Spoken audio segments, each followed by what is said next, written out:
My name is Teresa Langford. I am 67 years old. I have been a florist in a small coastal town in Maine for most of my life. Widowed for 12 years, I have built a life around my little shop, the scent of fresh blooms, and the quiet rhythm of the tides.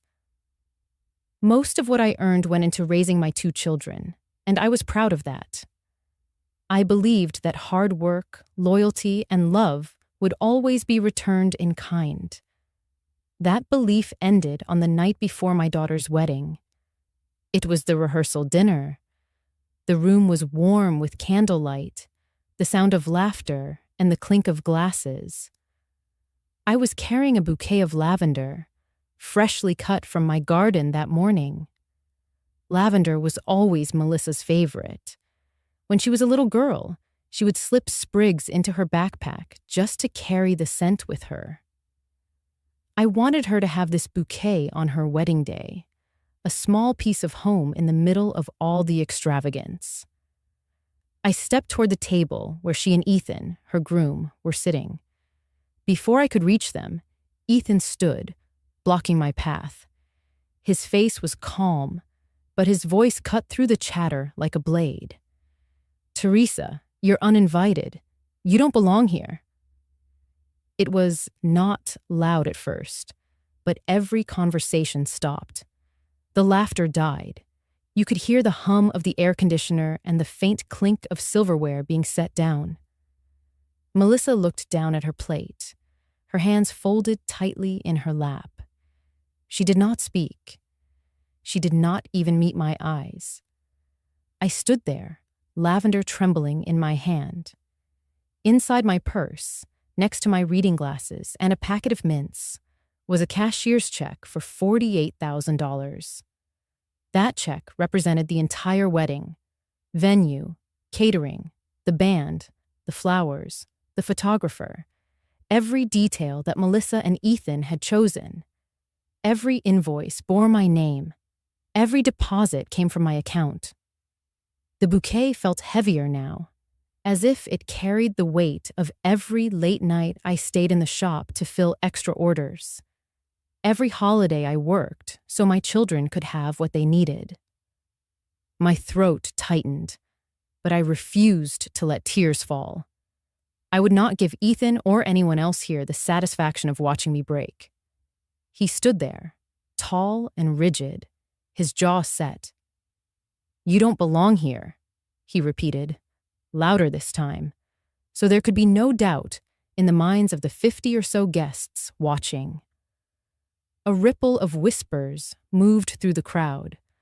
Some guests glanced at each other. Others quickly looked away, pretending they had not seen. I searched my daughter's face for any sign, any flicker, that she would stand up for me. All I found was the reflection of the candlelight in her lowered eyes. I could have spoken then. I could have reminded everyone that without me, there would be no grand ballroom tomorrow, no champagne toast, no custom menu embossed with gold leaf. I could have told Ethan that the only reason they were getting married in the most sought-after venue in the county was because I had paid for it in full. But I did not. I turned, the scent of lavender trailing behind me, and walked toward the exit. The silence in the room was thick. My heels clicked softly against the polished floor. Each step felt deliberate, controlled. In my mind, I could hear my own voice, steady and quiet. If I am not welcome at my daughter's wedding, neither is my money. By the time I reached the parking lot, the night air was cool against my skin.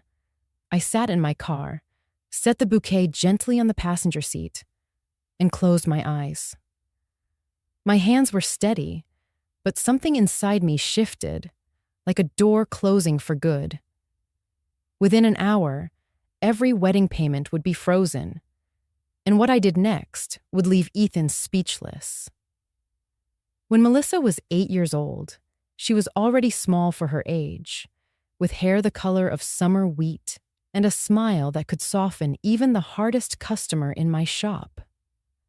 I remember one late afternoon in early June, sunlight spilling through the front windows of Langford Florals, catching dust motes that danced in the air like tiny fairies. I was building an arrangement for a wedding order, my hands working automatically. Roses, white lilies, sprigs of lavender for fragrance and texture, when Melissa wandered in from the back room.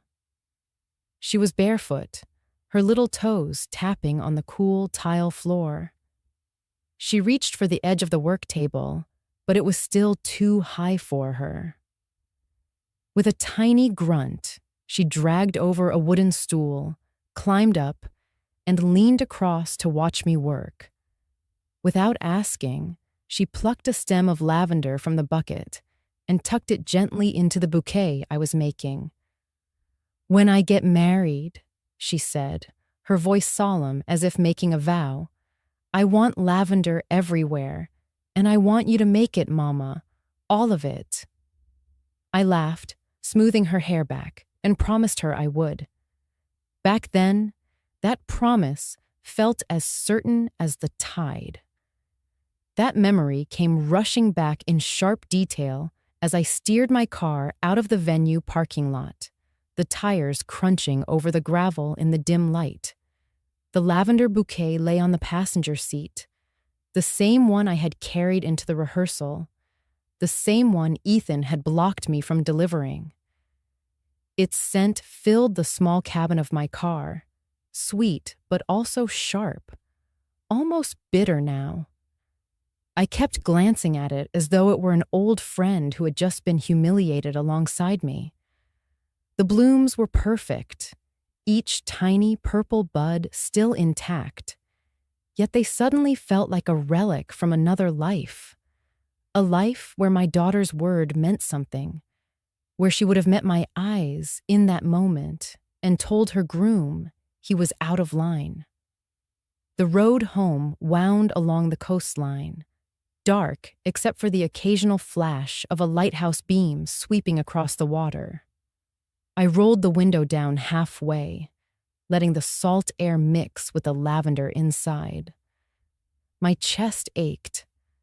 The combination of scents took me back to a different night, one I rarely let myself revisit, the night my husband died. I had been in the shop late, trying to finish a funeral arrangement for a longtime customer. The phone call came just after 7. A car accident. By the time I reached the hospital, it was over. That night, after everyone left and the silence of the house threatened to swallow me whole, there had been a knock at the door. It was Gloria, my sister-in-law. She was still in her nurse's scrubs, her hair pulled back messily.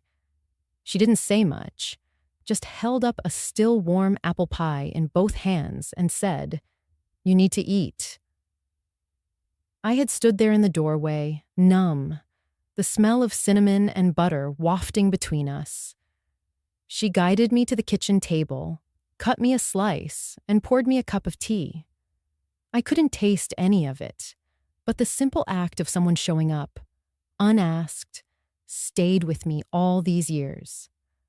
Lavender in a bouquet, apple pie and grief. Those were the anchors that held me through storms. Now, driving away from my own daughter's wedding rehearsal, those anchors felt far apart, but still tethered to me. The lavender beside me was not just flowers. It was a thread running through my life, tying together moments of joy and moments of loss. It was the sprig Melissa once tucked into my bouquet, with a child's certainty that her mother would always be part of her biggest day. It was also the silent witness to Ethan's words tonight, to Melissa's silence, to the quiet unraveling of something I thought could never be torn. I tightened my grip on the steering wheel, the leather cool under my palms. The bouquet shifted slightly on the seat with the curve of the road, and the scent seemed to grow stronger, filling every breath I took. I realized then that the lavender was no longer a promise. It was a reminder that love, even the deepest kind, needed boundaries to survive. A reminder that the people you sacrifice for can sometimes forget the cost. The house came into view at the end of the long drive, dark except for the porch light I'd left on. I parked, picked up the bouquet, and held it close for a moment before unlocking the door. Inside, the air felt still, waiting. I set the lavender in a vase on the kitchen table. It would stay there for now, its fragrance lingering, until I decided what to do next. And I knew I would decide. When I got home that night, the house felt colder than the air outside. I turned on the kitchen light, but it did nothing to warm the space. I set my purse down on the counter, the lavender bouquet beside it, and just stood there for a moment, listening to the hum of the refrigerator. My hands itched for something to do, so I walked over to the old oak cabinet against the wall. The top drawer stuck a little, as it always did, but I tugged it open and pulled out the stack of wedding contracts I had kept neatly filed. Each one was clipped and labeled, months of careful planning bound up in tidy paper piles. I carried them to the table and sat down, the wood cool against my forearms. I ran my fingers over the embossed letterhead of the first contract, the venue agreement. My name was printed in bold at the top, Teresa Langford, the client. Every deposit, every installment, every signature was mine. I had thought it would feel satisfying to see it all in one place, but now it only felt heavy, like a weight pressing down on my chest. I pulled the next folder toward me, the catering invoice, then the florist, the photographer, the band. Each page was proof that I had not just given money. I had given time, thought, and pieces of myself I could never get back. That was the part no one knew, the truth I had not spoken to a single soul. To come up with the final payment for the venue and the honeymoon suite Melissa had chosen, I had sold my white gold wedding band. It had been the last tangible thing I owned from my husband. I hadn't worn it every day in years, but I kept it in a small velvet box in my bedroom, tucked away like a secret. On the day I sold it, I remember holding it in my palm for a long time before walking into the jeweler's. The metal was smooth from years of wear, warm from the heat of my skin. It had been a symbol of vows that ended too soon, but it was still mine. Giving it up had felt like closing a door I never wanted to close. I told myself it was worth it, that I was trading it for something new, for Melissa's happiness. I reached into my pocket and pulled out the ring I still had. The rose gold band my husband had given me on our 15th anniversary. It was simple, with a single delicate engraving of a flower on the inside. I had kept it as my one remaining token, a reminder of the years that had been good. I turned it between my fingers, feeling the slight ridge of the engraving, the way the metal caught the light from the overhead lamp. My breath slowed. I laid the rose gold ring on the center of the top contract, the one for the venue. The contrast of the warm metal against the stark white paper made it stand out, almost like a seal. My fingers lingered there, resting on the band, and for a moment, the room was so still I could hear my own heartbeat. I imagined the ink of my signature months ago, when I had signed with hope. Now, the ring sat where a pen might, as if I were signing again, this time not with hope, but with loss, with resolve. I traced the letters of my name, printed at the bottom of the page. I thought of Ethan's voice, cold and certain, telling me I didn't belong. I thought of Melissa looking away. And then I thought of the white gold band, now in some display case, or melted down to be worn by a stranger. That trade had been my silent gift, my unseen sacrifice. And in that instant, I knew it was not just the ring I had given away. It was the assumption that my place in my daughter's life was unshakable. I picked up the ring again and held it tightly in my fist, the edges pressed into my palm, grounding me. Then I set it down gently beside the stack of contracts. I would not sell this one. I would not give it up for anyone's dream but my own. The lavender bouquet on the counter caught my eye, its purple blooms still perfect, as if untouched by the evening's ugliness. I rose, walked over, and brought it back to the table, placing it beside the ring and the papers. Side by side, they looked like the pieces of a puzzle I had finally solved. Love, loss, and the line I would no longer let anyone cross. I sat there for a long time, the quiet wrapping around me. I didn't need to speak the truth aloud to know it was real. I had given everything I could, and now I would start taking back what was mine.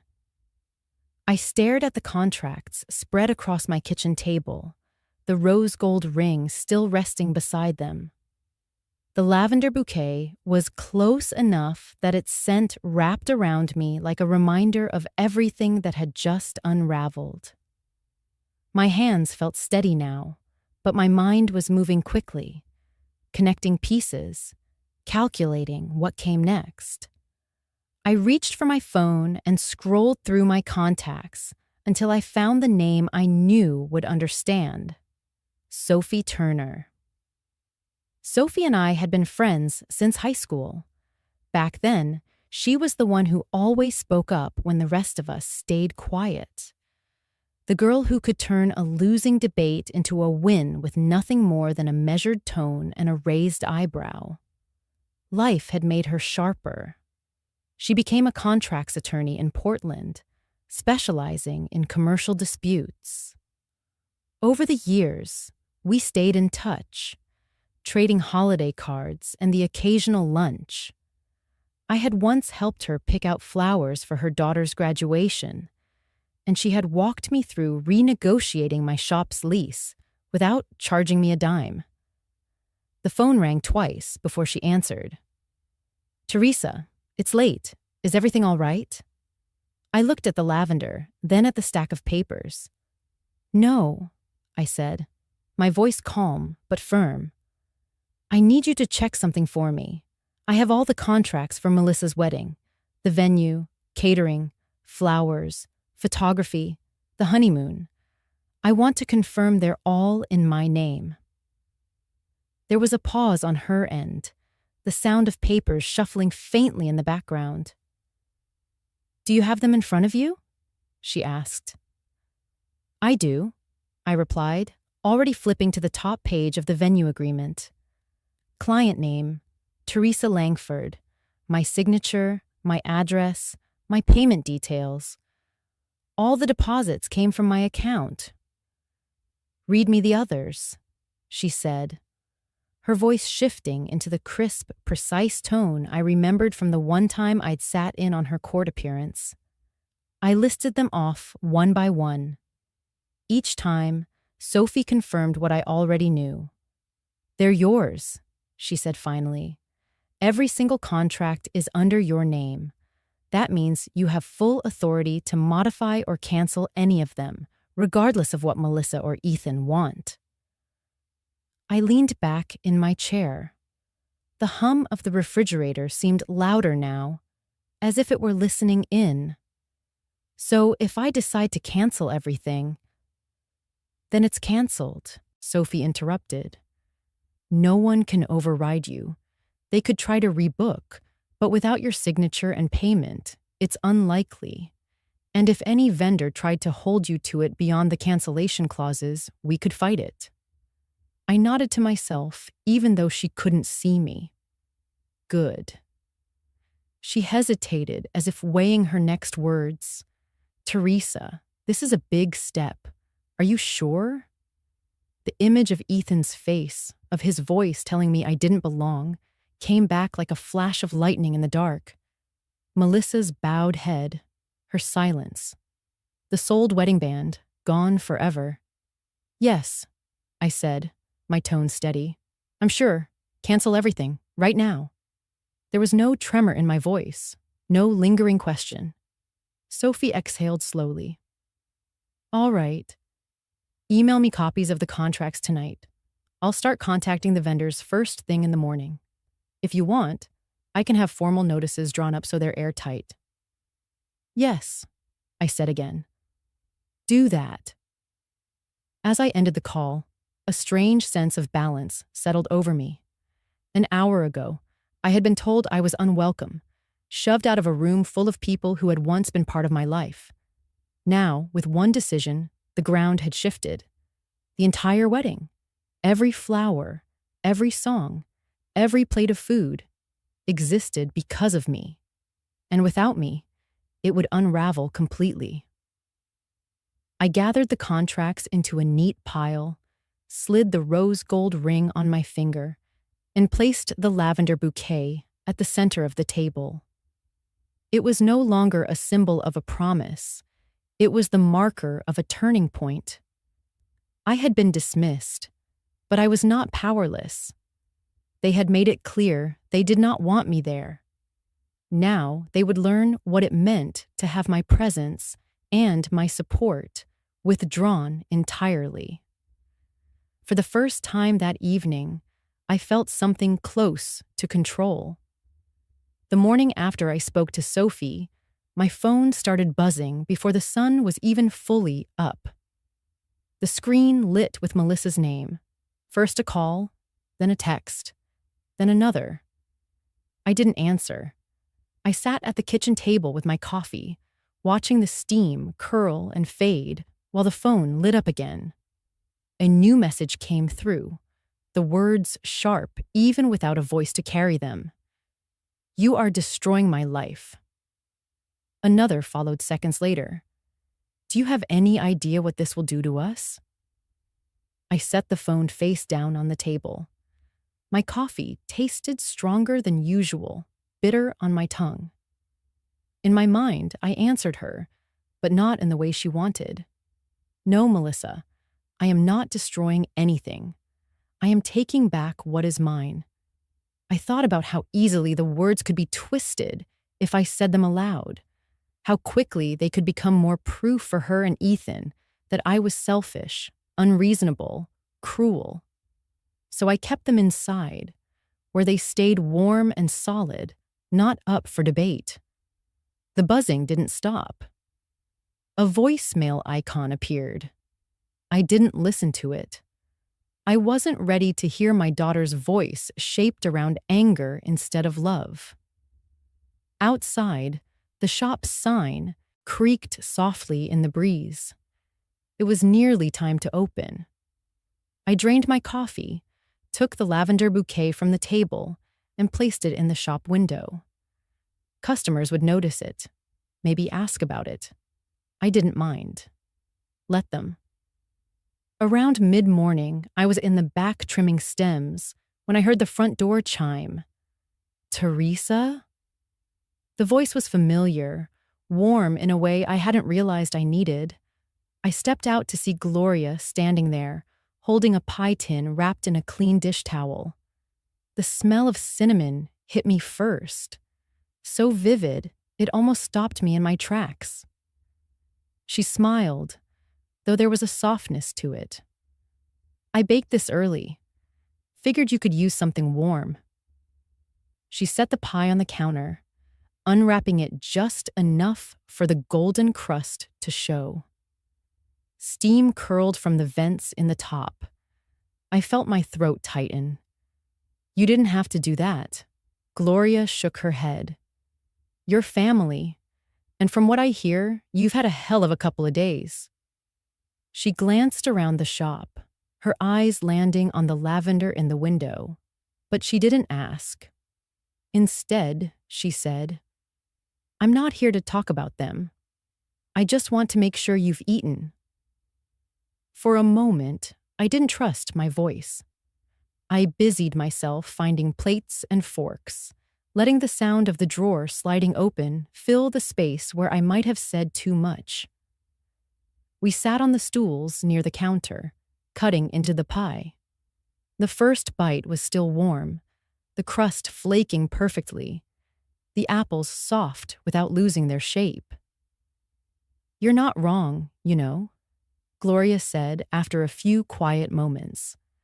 "Whatever they're saying, whatever they're telling people, you're not wrong. You did more than enough, more than anyone could expect." I looked down at my plate. "They don't see it that way." She shrugged. "They don't have to. You know the truth, and so do I. But you need to keep your strength up. This isn't over." Her words settled into me like the pie's warmth. Gloria had always been like this, solid, without the need for theatrics. Years ago, when my husband died, she had shown up with food and quiet company. No speeches, no false promises, just presence. That was worth more than anything else people tried to offer. We finished our slices in silence. When she left, she patted my hand and said, "Remember to eat, all right?" I watched her walk out to her car, the dish towel tucked under her arm, and felt the weight in my chest ease just a little. There was still a long road ahead, but for the first time since Ethan's words at the rehearsal, I felt less alone. Some people's loyalty doesn't waver when the air gets thin. They don't question whether you belong. They show up at your door with something warm in their hands and a steadiness in their voice. The pie sat on the counter, half gone, the scent still drifting through the shop. It mixed with the lavender in the window, creating a fragrance that felt almost like home. My phone buzzed, again on the counter. I didn't reach for it. Some messages can wait. Some don't need answering at all. I opened the shop early the next morning, but I didn't unlock the front door for customers. The sign in the window still read, "Closed." Today wasn't for business as usual. Today was for dismantling something I had built piece by piece over the last year. I made a pot of tea, set the lavender bouquet on the counter beside my phone, and spread the wedding contracts out in front of me. Each one was crisp, neatly filed, with my name printed in bold at the top and my signature scrawled across the bottom. They had been symbols of generosity once. Now they were tools. The first call was to the venue. I flipped to the agreement, my fingertip resting on the clause about client-initiated cancellation. I dialed, the phone cool against my ear. "Langford Florals." The receptionist answered cheerfully. "How can I help you?" I gave my name, the date of the event, and the contract number. There was a pause. Then, "Oh yes, we're all set for Saturday." "I'm canceling, effective immediately," I said, my tone as even as the line I had traced with my finger. A hesitation. "Ma'am, there will be a substantial cancellation fee." "There will not," I interrupted. "Section 4B. Client may cancel without penalty if notice is given prior to the 72-hour mark. This is that notice. Process the termination." Silence. Then, a clipped, "Understood. We'll send confirmation." I ended the call and set the contract aside. One down. The florist was next. Not my shop. Melissa had chosen an upscale supplier in the city. I gave them the contract number, heard the rustle of paper on their end. "We have the arrangements in progress," the woman began. "You can stop," I said. "This is the client terminating the order." My thumb brushed over my own signature at the bottom of the page. A quiet reminder that this was mine to end. Third was the catering company. I could smell the rosemary chicken from their tasting menu in my memory, the way Melissa had leaned into Ethan's shoulder that day, laughing at something he whispered. I let that image pass through me like smoke and said firmly into the receiver, "This event is canceled. Refund per contract terms." The man on the other end started to protest until I read him the exact section and line number. He conceded quickly after that. The photographer was polite, almost relieved. "Of course, Mrs. Langford, we can open the date for another client. I'll email confirmation this afternoon." I thanked them, not because I needed to, but because it felt good to leave one conversation without the static of argument. Finally, the honeymoon resort. The contract wasn't technically a wedding vendor, but it was in the same folder, paid for with the same care. The clerk who answered had a warm accent and a gentle voice, but my instructions were the same. Cancel the reservation for Ethan and Melissa Whitaker. Yes, I am the one who booked it.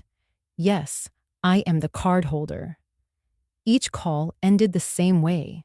Confirmation, documentation, my name attached to both the creation and the dismantling of this entire event. With every termination, I imagined a camera pulling in tight on the signature at the bottom of each page, the ink a little darker where my pen had pressed harder. Those strokes had once been for love, for a gift freely given. Now they were for reclamation. By the time I set the last contract aside, my tea had gone cold. I wrapped my hands around the mug anyway, feeling the ceramic's smooth weight. The shop was quiet except for the ticking of the wall clock.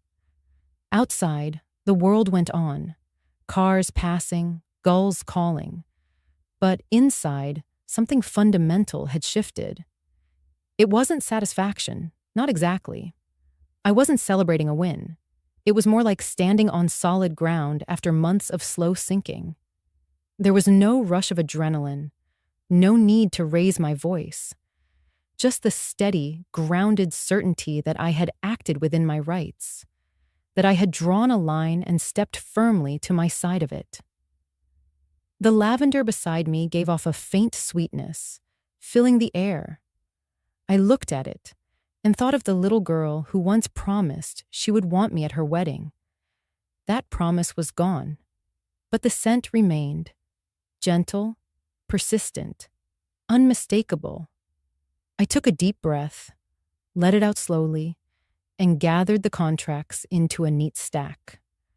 They would stay in my desk now, each one marked not just with my signature, but with the quiet decision that would change everything. The email from Sophie came just after noon. The subject line, short and sharp. Statement. I sat at the kitchen table with my laptop, the lavender bouquet resting in a vase within reach, its faint scent mingling with the smell of coffee that had gone lukewarm. I clicked the attachment, and a PDF bloomed across the screen.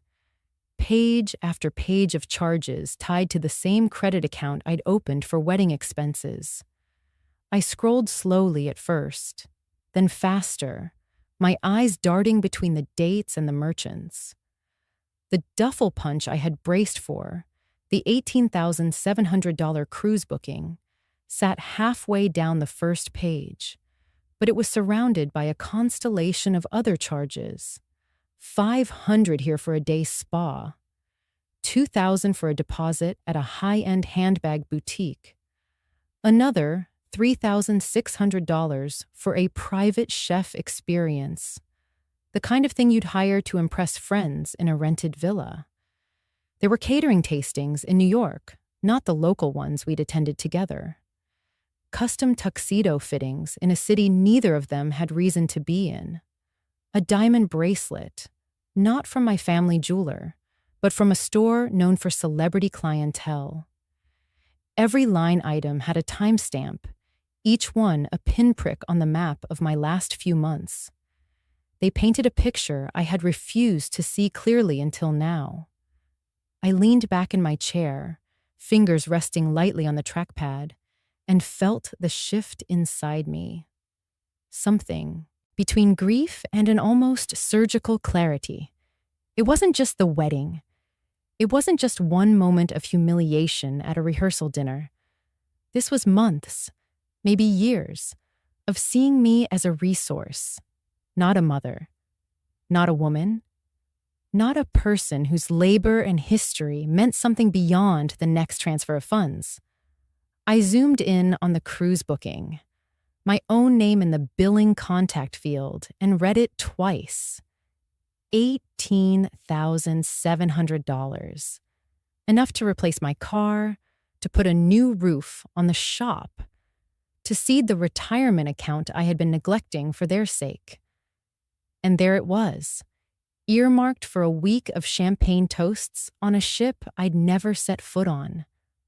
My voiceover, if anyone could hear it, would have been low, steady. They didn't just want the wedding.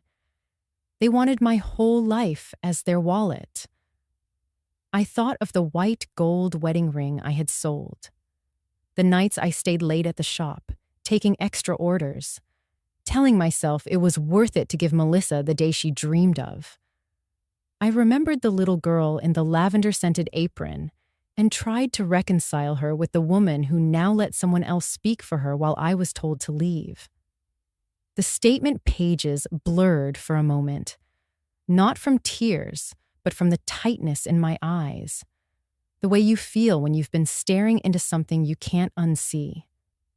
I closed the file, saved it to a folder titled Records, and shut the laptop gently. I didn't need to yell or storm out or call anyone in anger. I didn't need to plead for understanding. I just needed to keep moving forward, one fact at a time, one contract at a time, one truth after another, until there was nothing left for them to take. The lavender's scent seemed stronger in that moment, as if it too had decided to linger no matter how the air shifted. I sat still for a long time, the silence of the kitchen wrapping around me like a wall. Then I reached for my phone, not to call Melissa, not to call Ethan, but to text Sophie 2 words. Keep digging. The phone rang late in the afternoon, the kind of hour when the light starts to bend, sliding in sideways through the blinds over my kitchen sink. I saw Melissa's name on the screen and felt a small tightening in my chest, the same one I'd been carrying since the rehearsal dinner. I let it ring twice before I swiped to answer, my voice steady, neutral. Her voice came in fast, like she'd been rehearsing. Mom, please, you have to stop this. Do you know what this is doing to us? To me? People are calling, asking questions. The vendors are saying payments are frozen. Do you want me humiliated in front of everyone I know? Her breath hitched, the sound thin and brittle. I didn't answer right away. The silence stretched between us, a long, deliberate space.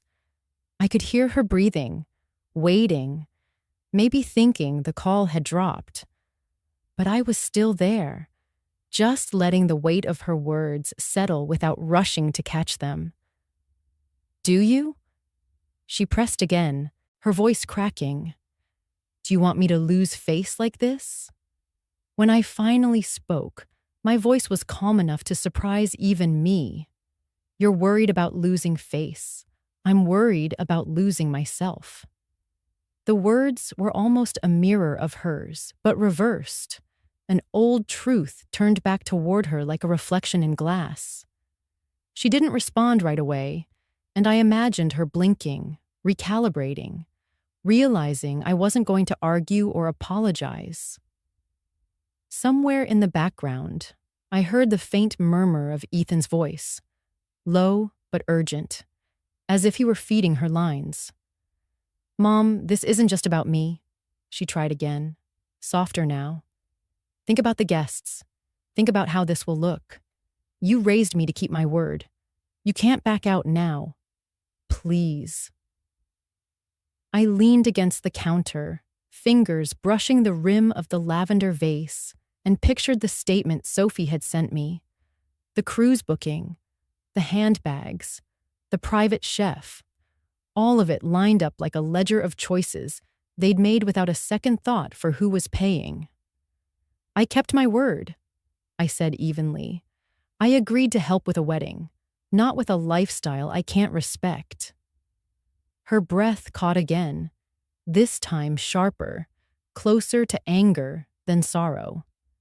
"So, you're doing this to punish me?" "No," I said, shaking my head even though she couldn't see it.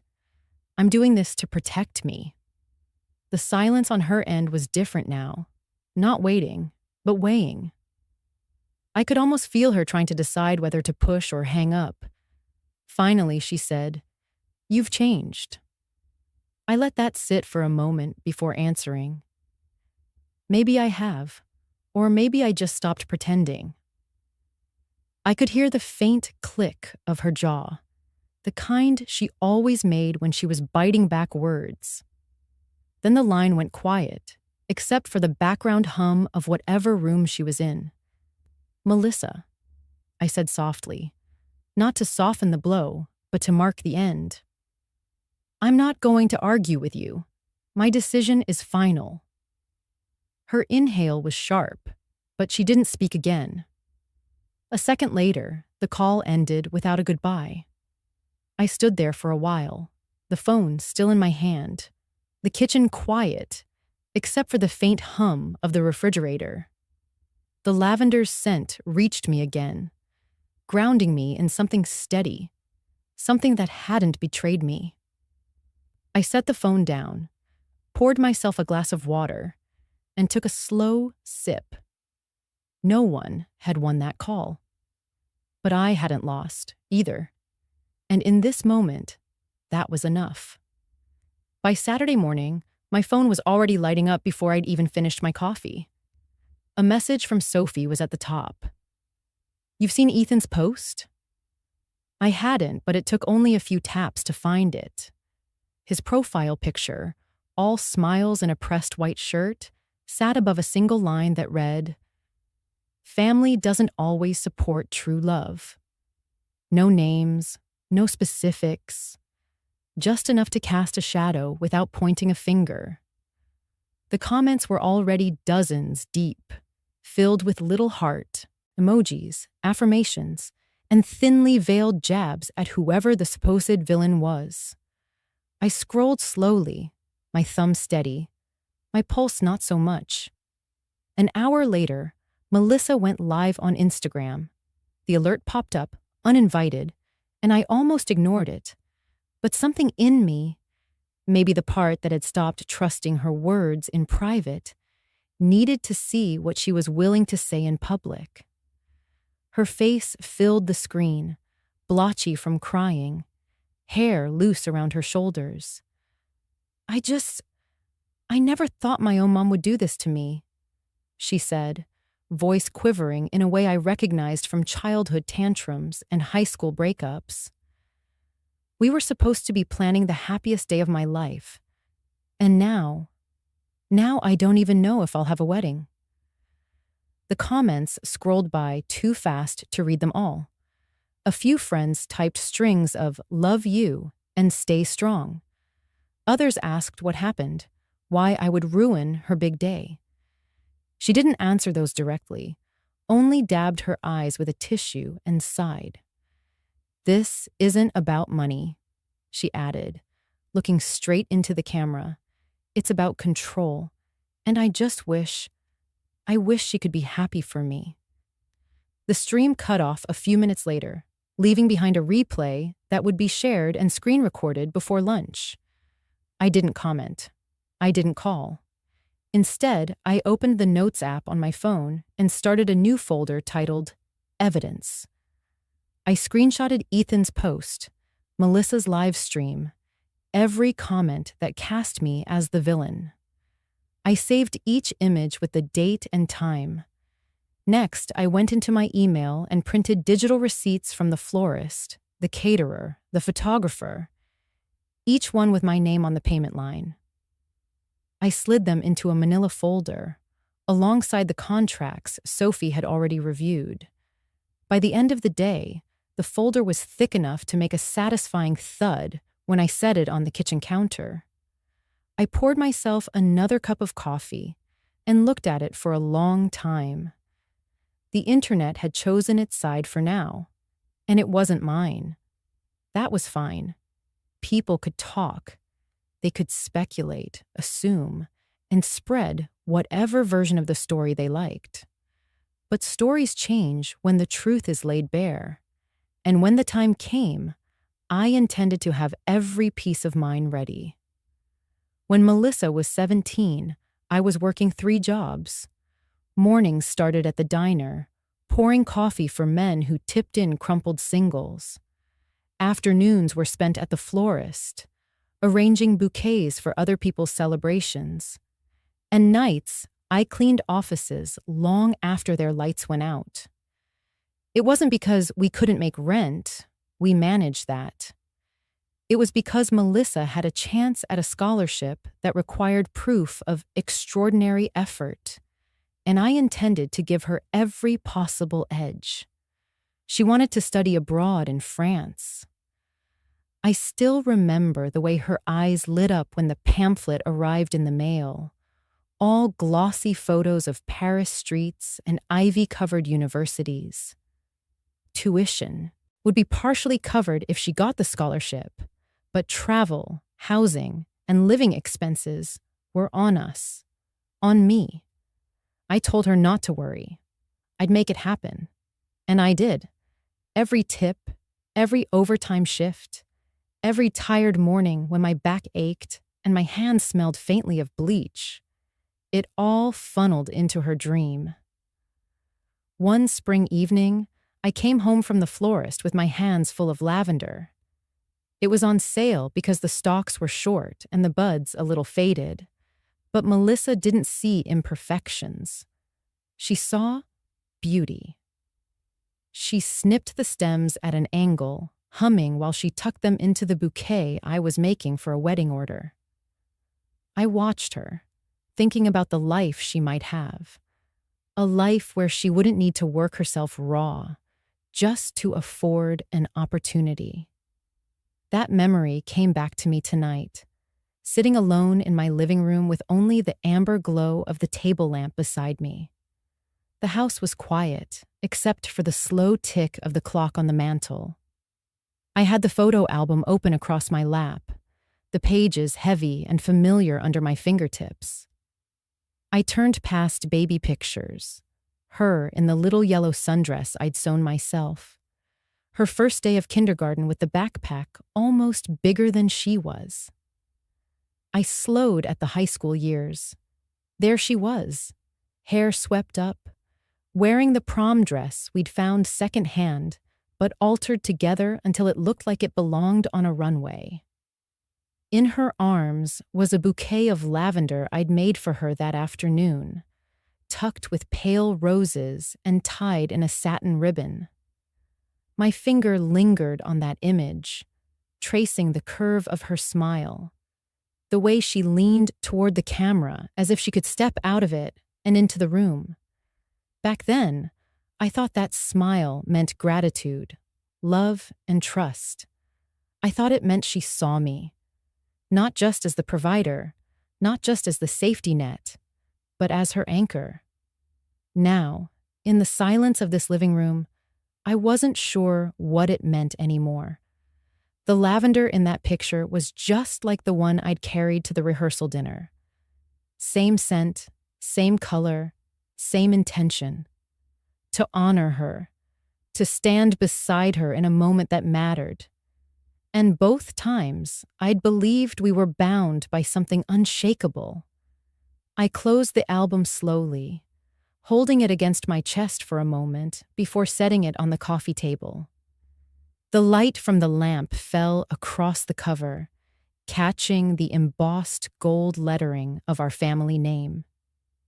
It struck me that in some ways, I was still that woman from years ago, working quietly in the background, making sacrifices no one asked about, expecting nothing in return but a place in my daughter's life. The only difference was that now, I understood how quickly that place could be taken away.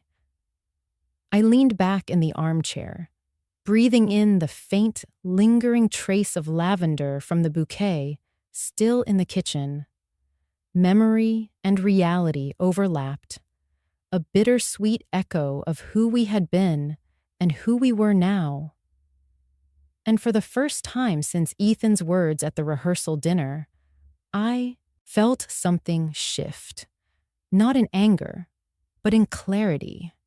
Some bonds are kept alive by one person's work, and sometimes, when you stop tending them, you realize they were only rooted on your side. By the third day after the rehearsal dinner, my phone had turned into a siege weapon. It didn't ring just once or twice. It rang in waves, each call another volley from the people who thought they knew what was best for me. First was Aunt Linda. She didn't even say hello. "Teresa, you need to fix this," she said, her voice sharp, with the kind of certainty only someone outside the blast zone could have. "You're the mother. You have to be the bigger person. Weddings are about love, not grudges." I told her I was fine, but she barreled on, tossing phrases at me like they were moral obligations. Be the adult, keep the peace, think of the guests. The call ended with her sighing into the receiver. "Don't let your daughter hate you for the rest of her life." It didn't stop there. My cousin Ray called next, lowering his voice into that conspiratorial tone people use when they're about to betray your trust. "Look," he said, "family's messy. But it's still family. Don't make this something she can never forgive. Do the right thing, Teresa." By midday, I'd heard the same refrain from 3 more relatives. All of them repeated variations of the same script. Weddings are once in a lifetime. You don't get to rewrite the ending. Sacrifice yourself for harmony. None of them asked me what Ethan had said to me in front of a room full of people. None of them cared to know the sting of being told I didn't belong at my own daughter's wedding. After the last call, I sat at the kitchen table staring at my phone like it was an enemy I couldn't put down. The lavender bouquet was still in the corner, wilting slightly, its scent now sharper, almost bitter. I pressed my palms together and tried to steady my breathing. That's when the question rose up, the one I'd been pushing to the edges of my mind since the first ring of the phone. Was I committing a kind of sin by cutting my own daughter out of my life? It was an ugly question. The kind that doesn't just knock, it kicks the door open and sits down in the middle of the room. I thought about all the years people had told me a mother's love was supposed to be unconditional. I thought about every time I'd bitten my tongue to keep the peace, every sacrifice I'd made without announcing it. Was this the moment I'd break that sacred rule? But then another thought pushed in, quieter but sharper. If love means erasing yourself, is it still love? Or just servitude with a softer name? I imagined the version of me they wanted. Smiling, forgiving, writing more checks, swallowing the insult like it never happened. I could play that part. I'd played it for years. But the cost had always come out of my own skin, my own sleep, my own dignity. In the stillness of the kitchen, I felt the weight of that cost. It was more than money. It was the slow erasure of the woman I used to be. I thought about the night Ethan's words burned through the air, about Melissa looking down instead of speaking up. I thought about how fast they'd spent my money, how easily they'd counted on my silence. The phone lit up again. Uncle Steve this time. I didn't answer. I let it ring until it stopped. I wasn't ready to say it out loud yet, but deep down, I knew the truth. Protecting myself didn't make me a bad mother. It made me a whole person. And for the first time in a long time, that felt like reason enough to hold the line. That night, after the last of the calls had stopped and the house finally fell into its familiar quiet, I pulled a sheet of cream-colored stationery from the drawer. The same kind I used years ago to write thank you notes and birthday cards to Melissa when she was away at college. My hand hesitated above the paper for a long time before the pen touched down. I started with her name, plain and unadorned. Then the words began to flow, not in anger, but in the slow, steady current of memory. I wrote about the winter she was 6, when she came down with the flu, and I stayed up 3 nights straight, sleeping in a chair beside her bed so I could press a cool cloth to her forehead every hour. I told her about the afternoons I skipped lunch at the flower shop, drinking tea instead, so I could stretch the grocery budget far enough to cover her ballet classes. I reminded her of the way I saved every flyer for scholarship fairs when she was in high school, the way we sat together, filling out forms until midnight, my hand cramping from writing. I told her the part I had never spoken aloud, that when the scholarship fell short, I sold my white gold wedding ring, the one your father slipped on my finger in the spring of 1982, the only piece of him I had left besides the photographs and the smell of his old sweater in the back of my closet. I wrote about standing in the pawn shop, turning the ring over in my palm one last time before letting it go, thinking it was just another small price to pay for her future. The pen scratched on. I didn't dress the words up or try to make them noble. I told her I was proud of every sacrifice, but I also told her that each one had come from a place of choice, not obligation. That I gave because I loved her, and because I believed love was a seed you planted without keeping score. And then I wrote the part I needed most for myself. That love does not mean erasing who you are to keep someone else whole. That the day she let Ethan tell me I didn't belong, without speaking up, something inside me shifted, not into hate, but into clarity. By the time I stopped, 4 pages lay filled before me. I read them once, quietly, the way you'd read a prayer you weren't sure you believed in yet. Then I folded the pages carefully, slid them into an envelope, and sealed it shut. I didn't write her address on it. Instead, I tucked it into the second drawer of my desk, beneath the folder that held my will and the deed to the shop. I sat there for a long while, fingers resting on the smooth paper, feeling the weight of what I had written. Not for her, but for me. It wasn't a letter meant to change her mind or win her back. It was the truth I needed to set down, the map of all the roads I had walked for her, ending at the point where I finally turned toward myself. When I closed the drawer, I felt a stillness settle in my chest. Not peace exactly, but the first shape of it. I had given my side of the story a home, even if no one else would read it. In that moment, it was enough. The morning of the wedding broke clear and cold, the kind of early autumn day when the air feels sharper, almost metallic, and the horizon looks washed clean. I woke in the small cabin I had rented by the bay, a place I'd chosen for its quiet. The floorboards creaked softly under my feet as I padded to the kitchenette, brewing coffee that filled the room with its steady, familiar warmth. From the front porch, the view stretched wide, slate blue water rippling under a thin veil of mist, gulls circling and calling overhead. I wrapped myself in a thick wool cardigan, the same one I'd worn the winter Melissa left for college, and took my coffee down to the narrow strip of beach. The sand was damp and cool beneath my shoes, the tide pulling and releasing with its ancient rhythm.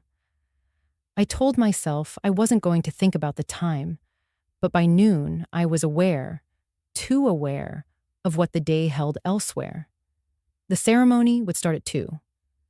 Somewhere, Melissa would be having her hair pinned, her veil smoothed into place. Somewhere, Ethan would be checking his tie in the mirror. Somewhere, the lavender I once promised to arrange would be sitting in a vase I'd never touch. Back inside, I lit the small wood stove, letting the flames eat at the kindling until they caught. I tried reading, but the words blurred.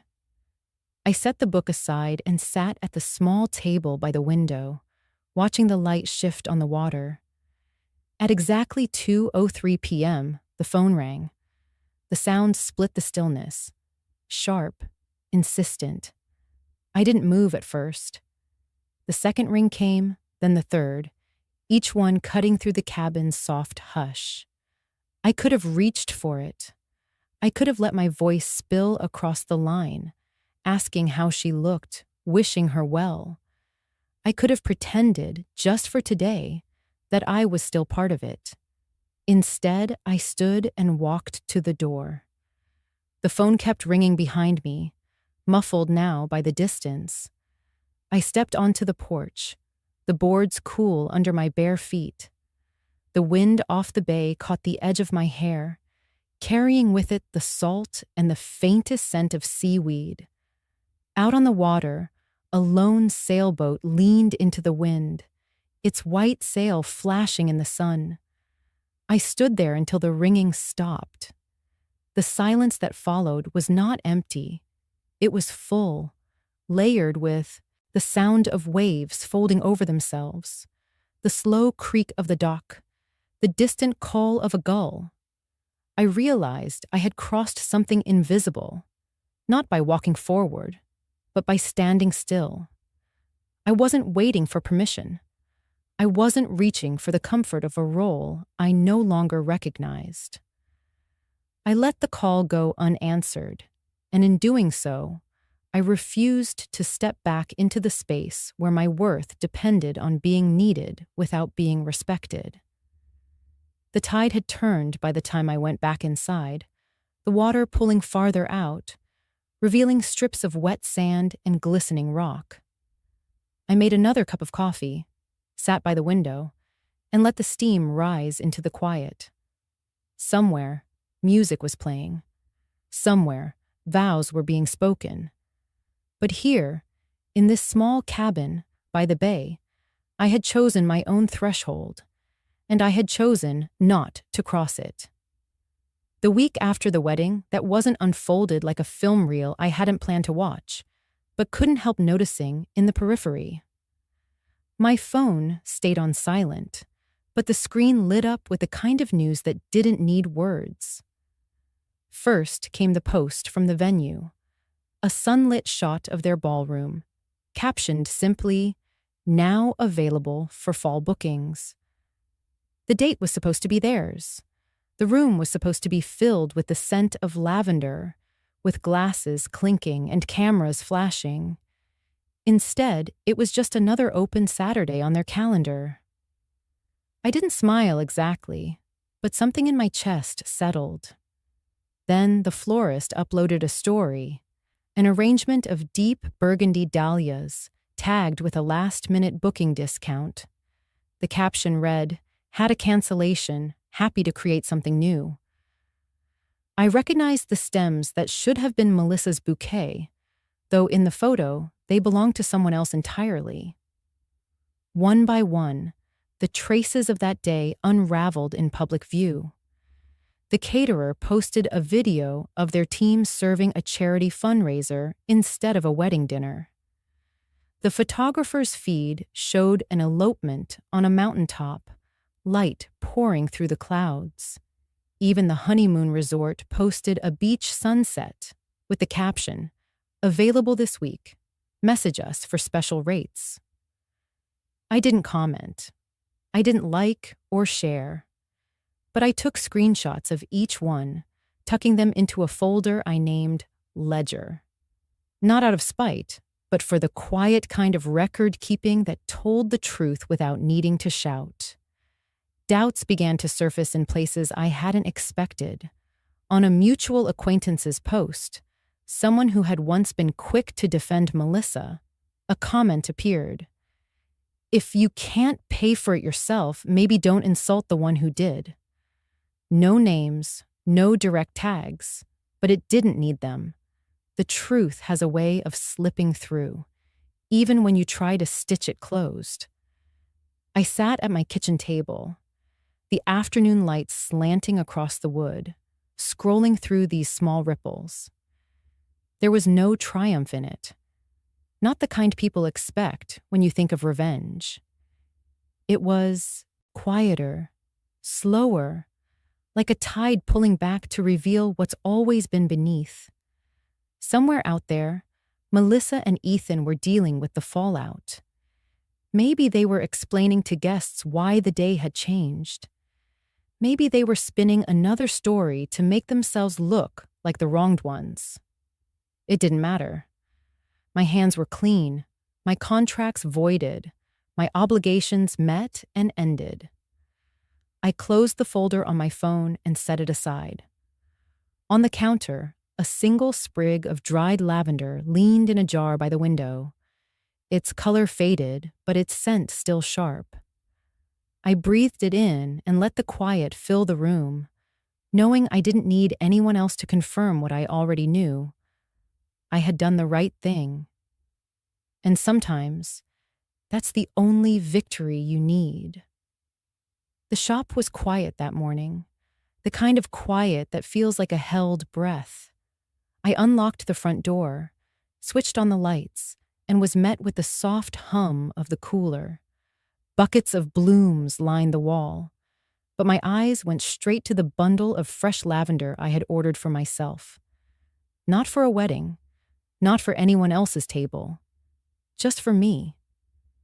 I trimmed the stems the way my hands remembered, angled cuts under cool, running water, then gathered them into a simple glass vase.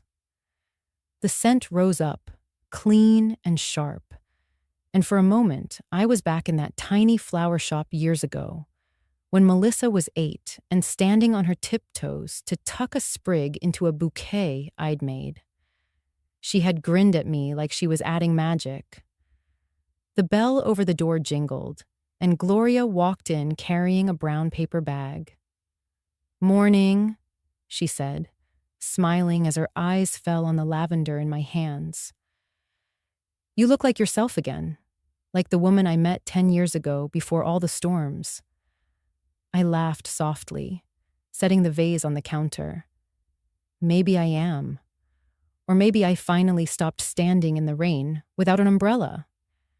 She handed me the bag. Inside was a still warm loaf of bread. Breakfast. And before you ask, no, it's not pie at this hour. Even I have rules. We moved to the small table by the front window. I poured hot water over mint leaves, letting the steam curl into the air. On the sill sat the dried lavender from the rehearsal, its stems brittle, its purple muted to gray. Beside it now was the fresh bouquet, full of color and scent. The two arrangements stood together, past and present sharing the same space, loss and renewal, side by side. I held my cup between my palms, letting the warmth sink in. There was no ache in my chest today. No need to defend myself, just the quiet knowledge that I had chosen peace over chaos and dignity over a place at the wrong table. In my mind, I heard the words I would never say out loud to Melissa. Peace doesn't come from holding on to everyone. It comes when you finally understand who is worth inviting to stay. I took a slow sip, watching the early sunlight spill across the counter, catching on the glass vase, making the lavender glow. And for the first time in a long while, I felt full. Before we say goodbye, I'd love to know, where are you watching from? Is it a quiet morning with a warm cup of coffee? Or a late night where stories like this keep you company? Let me know in the comments. I read everyone with gratitude. And if this story touched your heart, please consider subscribing to the channel. Not just to hear more stories like this, but to be part of a community that still believes in kindness, healing, and second chances. Thank you for spending your time with us today. Wherever you are, I hope you carry this story with you. And remember, sometimes the miracle doesn't knock on your door. It waits quietly until you're ready to open your heart. Take care, and I'll see you in the next story.